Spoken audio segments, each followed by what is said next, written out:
president of the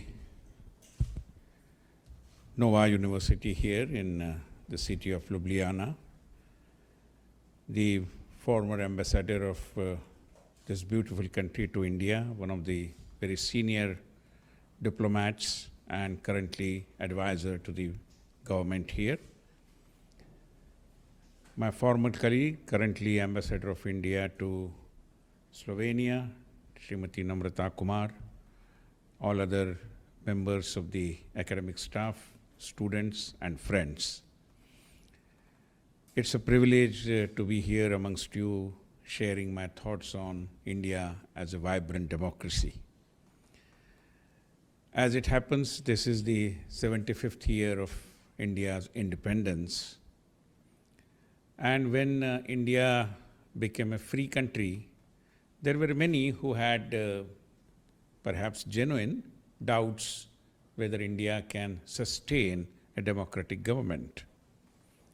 Several doubting Thomases were there, and we know how Winston Churchill, once Prime Minister of United Kingdom, also very articulately expressed his apprehensions about India as a democracy. But perhaps silencing all these doubting Thomases, India has established that while there are many countries who attained freedom from colonial rule almost in the same time zone, and several of them relapsed into the kind of rule that was there, which of course was not democracy in any sense of the term. But India continued with its march to become, as the title suggests, one of the most vibrant democracies of the world. If we dwell deep into the secret behind the success of India as democracy, there are many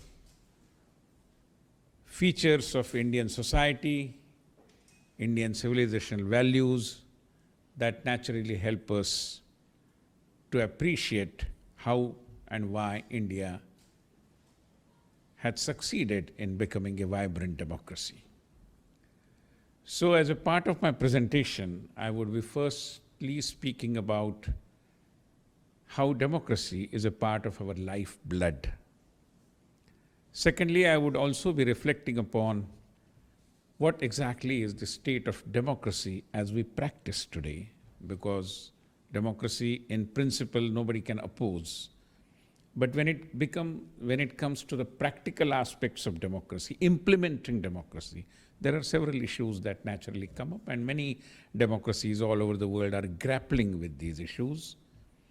And thirdly, I would later on be reflecting upon how what was described once by a very, very senior researcher in democratic governance, Dr. Pippa Norris of the Kennedy School of Government, and how her vision is perhaps being given shape in the contemporary India under the leadership of Prime Minister Shri Narendra Modi. So in 3 segments, I would finish my presentation. Friends, it is not an exaggeration to suggest that democracy is a part of our lifeblood. Because I believe that the foundation of India's political democracy lies in the fact that India essentially and first and foremost is a spiritual democracy. I am, as was mentioned by our ambassador, I am a member of the upper house of the Indian Parliament. And our chamber and the doors from which we make an entry to the treasury benches, since I am the member of the ruling party, there is an inscription right above the gate, and it says, Ekam Sat Vipra Bahuda Vadanti, which means that truth is one, but the wise and the knowledgeable persons describe it in different ways. But the truth is one. And this is the quintessential Indian approach towards most of the things, not just in spirituality, but in other aspects as well. And perhaps India presents an example of how we have rejected any kind of monopolistic approach, my way or the highway. That was never the consideration in India. We always believed that each way, each approach had some substance in it. And when it comes to spirituality, the truth is one. Whatever the way you may practice, the way of worship, whichever the God you may worship, but ultimately, all our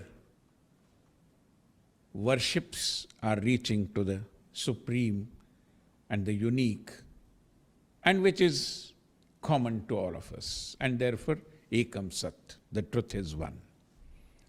In a way, this is a democratic approach, not to accept any kind of monopolistic consideration, and also trying to avoid any kind of hegemonist kind of interpretation. We believe in equality of respect towards all ways of worship. And therefore, even several members of the Jew community, when they first landed in India, and they have written it in their memoirs, that this was the country where we never faced any kind of persecution. We were allowed to follow our way of worship. And same is the story, whether it was about Zoroastrians, the Muslims, the Christians, and so on and so forth. In fact, India itself is the ground on which several Indic ways of worship also took birth, whether it is not just Hinduism, but Buddhism, the Jainism. And therefore, this spiritual democracy provides us a very strong foundation to our democratic approach, to our commitment to democracy. Many examples could be given how several issues that are today haunting the democratic world and are figuring very prominently in the democracy-related discourses world over. For example, there are societies that are excessively individualistic, and I need not name them. And there are societies where they talk only about collectivism, socialism, and I need not refer to them. India perhaps strikes a perfect balance between individuality and collectivism. We never had any kind of a straitjacketing. Perhaps our forefathers told us very rightly that one size doesn't fit all. And therefore, let thousand flowers bloom was always the approach. And in this approach, there was a recognition to the individuality and also appreciation of the importance of what I call as collectivism. When it comes to rights and duties, again, world over there is a discourse about right-based approach. In India, we have given equal importance to rights and duties as well, because we believe that without our commitment to duties, rights really cannot take you too far. So it's kind of two sides of the same coin, rights as well as duties. Same about the modern day development related discourse on consumption and sustainability. We know the importance of consumption because without that we cannot move ahead.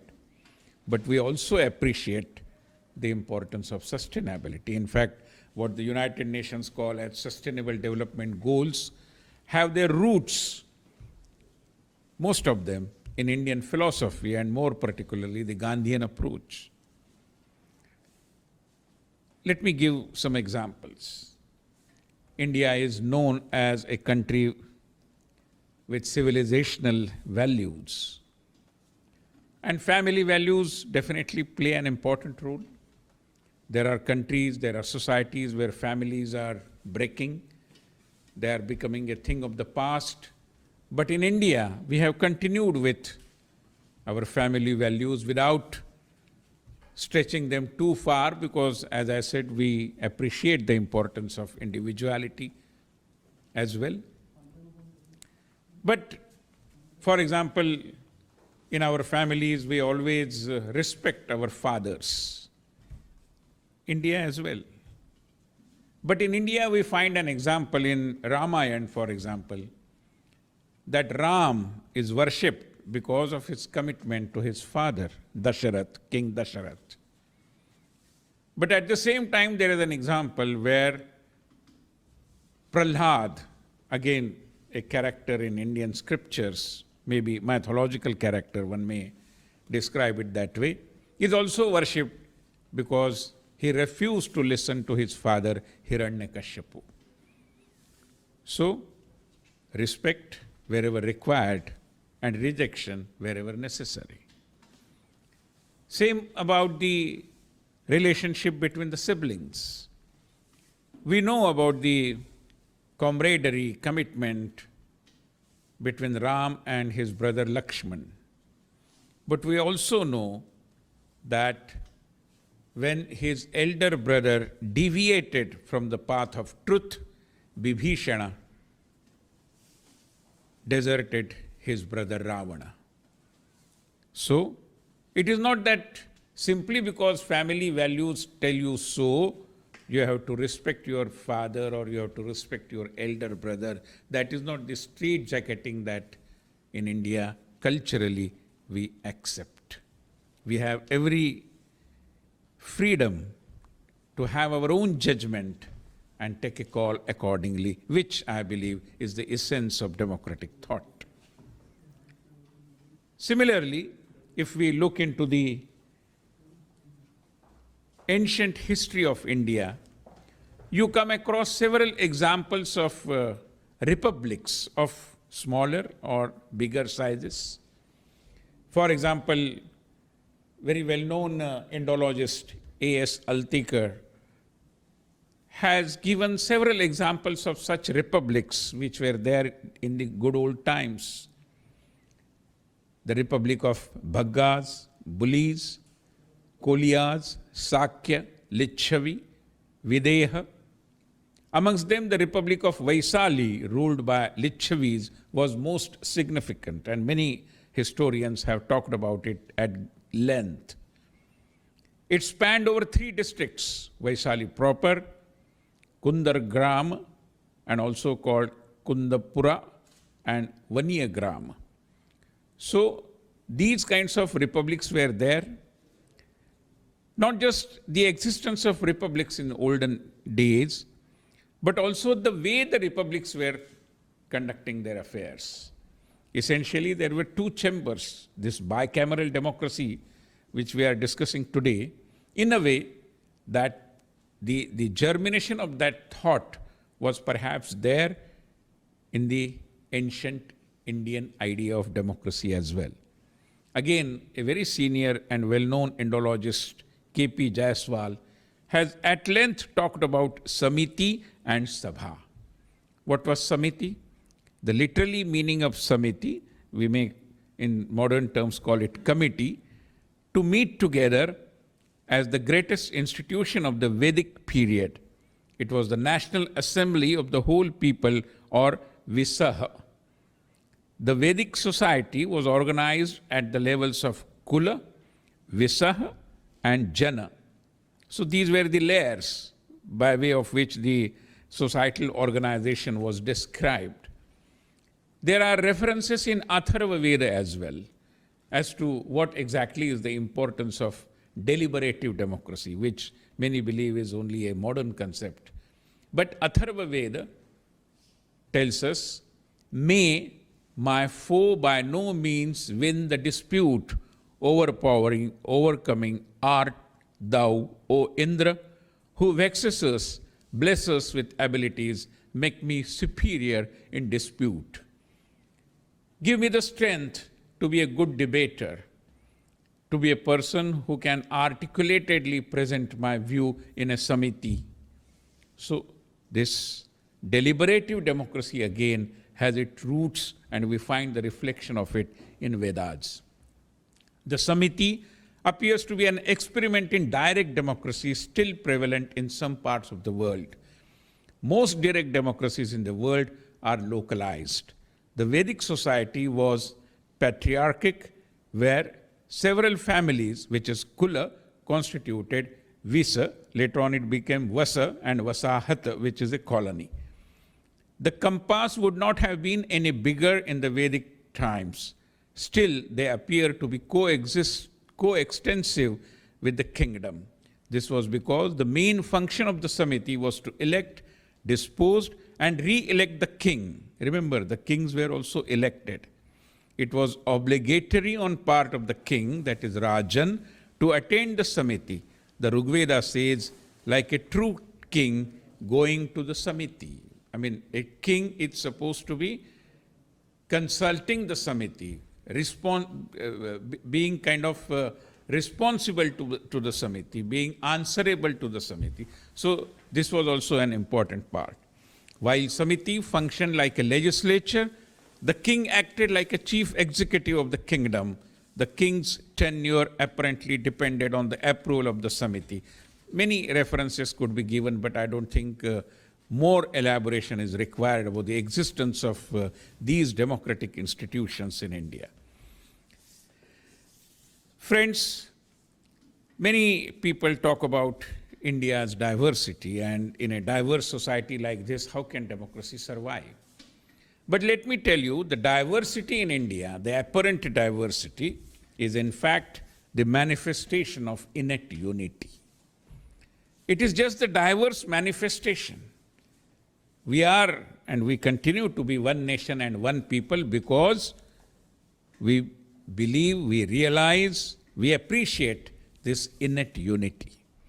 If you just try to compare and contrast various sayings and proverbs that we have in hundreds of Indian languages, primarily 32 languages which are recognized by our constitution, you will find there are many similarities in our sayings and proverbs.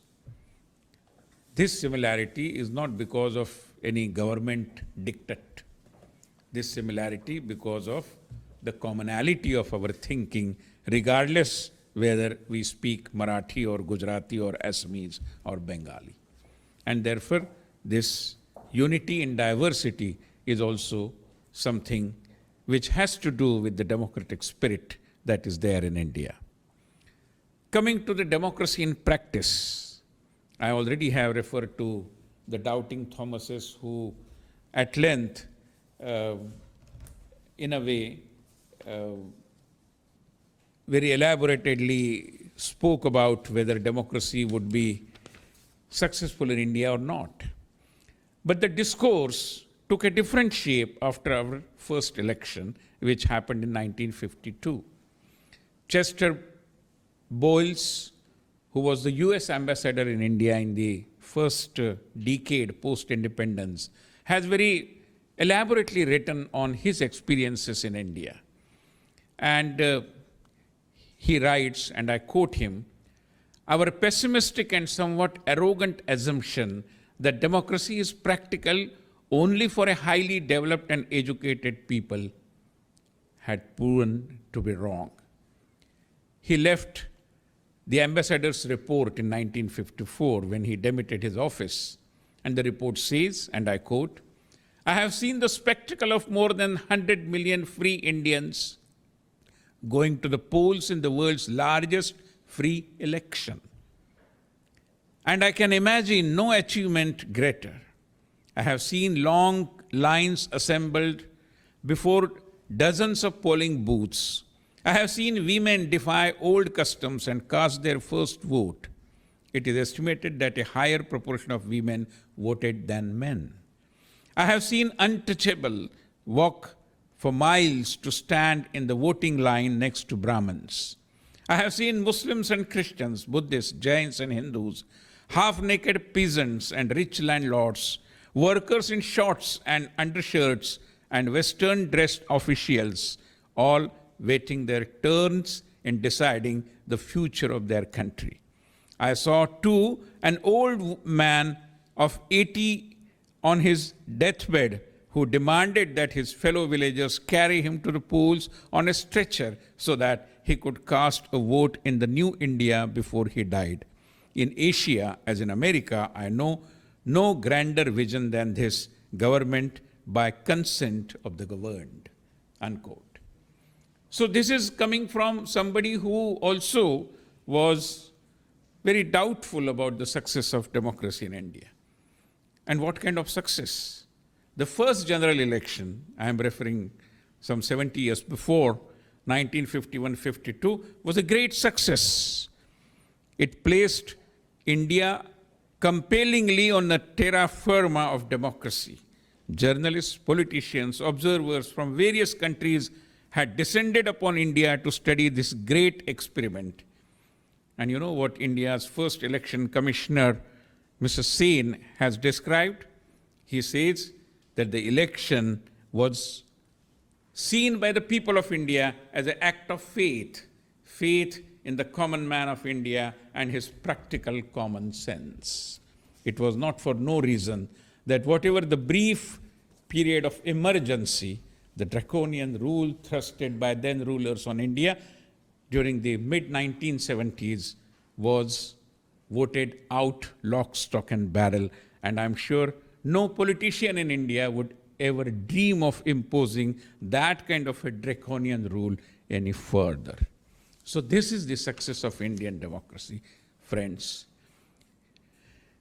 Billions of voters, millions of booths, and people queuing up. And I'm sure many people here are aware of the fact that the voting percentage is ever increasing and is certainly very impressive as compared to many established democracies.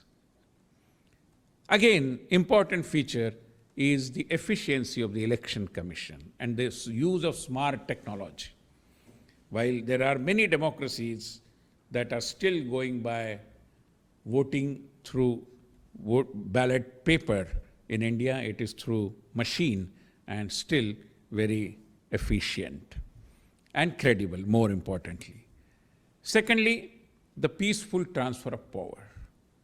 I mean, there are scores of examples where kind of people from one particular ideology avowedly opposing the other ideology, but when it comes to having been voted out, the mandate going and passing on to the other so-called political enemies, the transfer of power has always happened peacefully without any disturbance. We have close to 2,700 political parties registered and recognized. But there are 50 political parties that matter most because they have earned some representation in either the state legislatures or in the parliament. But even with a plethora of political parties, our democracy is still trying to produce results on the expected lines. Friends, the functioning of parliament and legislatures, the quality of deliberations is also improving. I mean, world over, this has remained a matter of concern, and rightly so. But in India, at least regularly, sessions of legislatures and parliaments are happening. Both the houses of parliament are happening, and people are debating, discussing, either supporting a particular bill or opposing it tooth and nail. All these things bring me to the third and the last point of my presentation, which is what Pippa Norris had talked about, the unified theory. A couple of months back, I had the occasion of visiting another country, which was formerly a part of the Soviet Union. I don't want to name the country, but when I asked them as to what is their experience and how do they compare the things during the Soviet era and the things that are there now, which now you are a vibrant democracy. And several governments you have already voted out, several new governments you have established. So one of the old, not so very old, but still, someone who had seen those days told me that if I have to share with you very candidly, the olden days were better because there was some amount of certainty at least. Today, there is no certainty. We don't know what would happen exactly tomorrow. So in a situation like this where, as I said, the admissibility of democracy as a governance system is questioned by many people, and perhaps they have their reasons to question that, the march of India along the lines of democratic governance definitely makes India stand apart. The admissibility of democracy, the acceptability of democracy, the popularity of democracy is increasing, but the efficacy of democracy, the ability of democracy to bring about certain change in your day-to-day lives continues to be under clouds. And therefore, the example that India has been trying to kind of establish is to use the term what Pippa Norris has used, unified theory, wherein she says that liberal democracy is supremely important, no doubt about it. But liberal democracy alone cannot bring about any remarkable success. It has to be complemented with a smart statecraft. You have to ensure that liberal democracy goes hand in hand with smart, efficient governance, in other words. And I believe that is what Prime Minister Narendra Modi has been attempting. He has, during the last 7 years, injected a robust sense of purpose in all limbs of government. The bureaucracy, which is being hated in most of the democracies, whether rightly or wrongly. But he has definitely been able to inject a powerful sense of purpose. He has always said that, like everybody, I am also a human being, and we are capable of committing mistakes, but please don't doubt our intentions. The purity of purpose that goes with the persona of Prime Minister Narendra Modi, even his hard critics have not been able to doubt and put a question mark. So it is basically the intent, the innovative approaches, and the implementation are the three eyes of Prime Minister Modi's governance. He has several innovative things to his credit, whether it is the government e-market kind of a platform to do away with corrupt practices, whether it is the International Solar Alliance, which speaks about the development democracy, development diplomacy, so on and so forth, or his regular monthly communication through Man Ki Baat with his countrymen. So all these things definitely put him on a different pedestal. And more importantly, his emphasis on implementation. As it happens, all politicians have great ideas, but they fail in implementing those great ideas. Here is an administrator with close to 1.5 decade-long experience as a state chief minister, that he has been able to implement several great ideas, and I must say, quite successfully.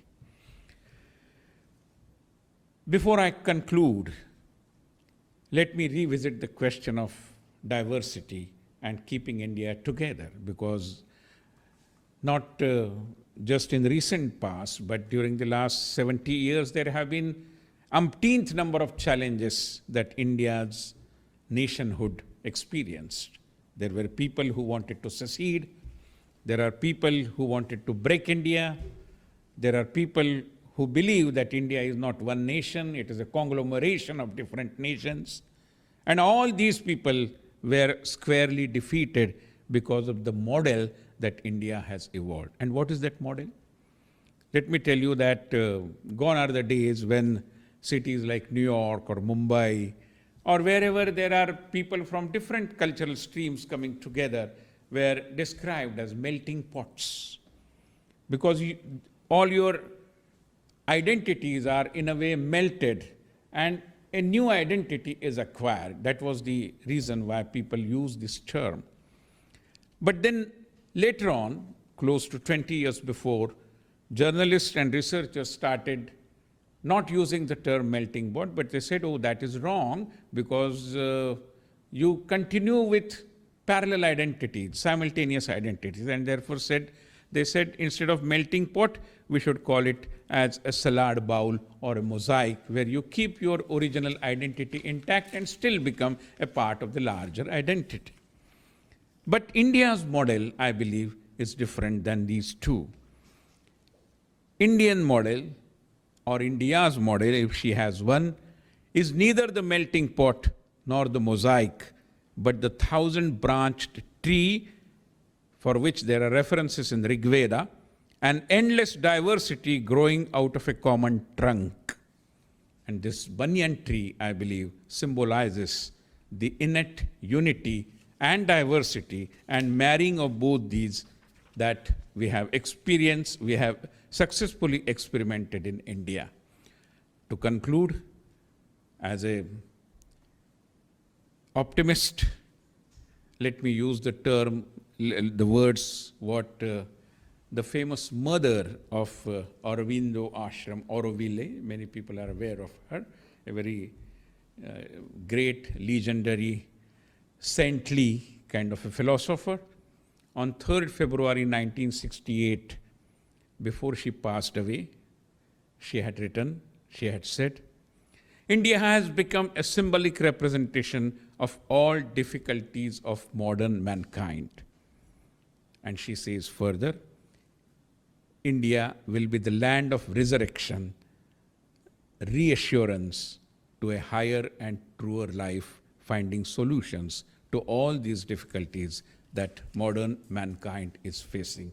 I believe, on this optimistic note, let me also say that the onward journey of Indian democracy will continue because we know India is a country where there are no full stops. Thank you.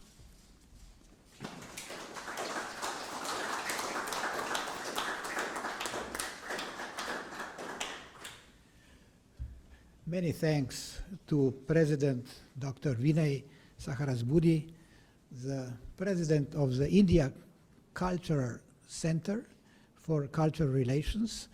And it's really, I repeat, our great honor to have listened to you. It was a great spiritual endeavor that you have offered to us. And I'm sure many of us have got some thoughts and questions and comments. Maybe we have time to a short exchange of ideas.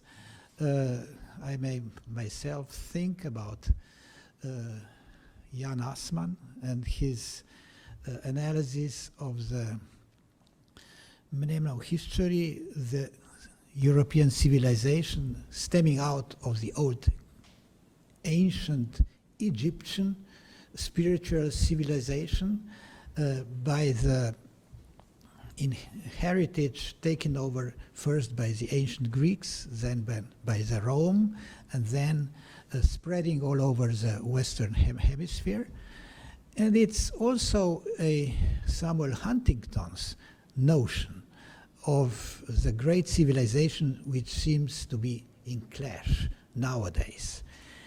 And maybe we can build upon what Dr. Vinay Sahasrabuddhe has taught us in the framework of Assmann's and Huntington's ideas, which, in my view, bring India and Western civilization close together because of two things: because of spiritual heritage developed in ancient times, and we try to be truthful, showing loyalty to these spiritual roots of our civilizations, and then somehow in the modern troubled world, the Indian and Western civilization have not only in common the spiritual roots of our civilization, but also a firm belief in discourse, in debate, dialectics, the Socratian model, which is the essence of democracy.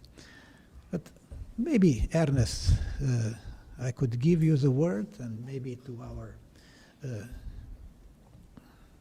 esteemed Indian scholar, maybe the best in Slovenia. Thank you. Thank you, President Jamrek. I'm very honored to be here. You know, since I have spent some years in India, I became an admirer of India when I spent my time there. And one of the reasons were, two reasons were, which were mentioned here today: democracy and plurality. In India, one could see that there is a democracy, which is a little bit different than ours, maybe a little bit different than American democracy and so on, but basically a vibrant, functioning democracy. And it is deep in Indian soul. And I am really not afraid for the future of the democracy in India. I cannot imagine a kind of dictatorship to be established in India. Never. At least not for some centuries. And this is extremely important, because in this world, which is getting a little bit confused in the last decades, there are some examples of growth, of success, of power, which are not examples of democracy. And since these are examples of powerful players in the contemporary world, they are calling for attraction. They are being also told around that is the right way. Not democracy, liberal democracy. No. This is, look, what has been achieved in a short time. But when I hear that, I always say, look, Adolf Hitler came to power in 1933. Extremely efficient regime. In 1939, he was ready for a world war, and he nearly won it. What a great success actually was his administration. It was successful, but in what direction? In direction which would negate the human dignity, which would negate the basic features of human beings, which want to be free. So India, I must say, Excellency, such a pleasure to have you here, is an example. And I see it as a guarantee for democracy to survive also in the future world. In this context, I see this, let me say, little research center, which we are starting now. It could be with mutual support of both sides, and I here hope also on the support of the governments, also on our side. It can grow, and it can be first a part of the communication India-Europe, Central Europe in particularly. And it could be also a kind of center which would prove that democracy can function successfully, with problems, yes, of course, but successfully also outside Europe, also outside Western world. The last, it can function successfully. And when we see India nowadays, of course it is full of diversities, poor people, rich people, efficient people, too. But it's growing, and it is growing as a democracy, not under oppression, not under the totalitarian mentality which is common the goal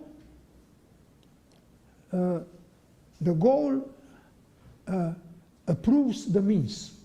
In the name of the future non-class society, in the name of the future new order in Europe, in the name of this or that great idea, we can march and destroy human freedom and even human lives. That is not the right way. The right way is the Indian way. So thank you for your lecture. Ambassador, thank you for your engagement. And Professor Jambrek, my dear friends, so many, many years, thank you for engagement. And let us hope, yes, this little center will persist and grow. Thank you.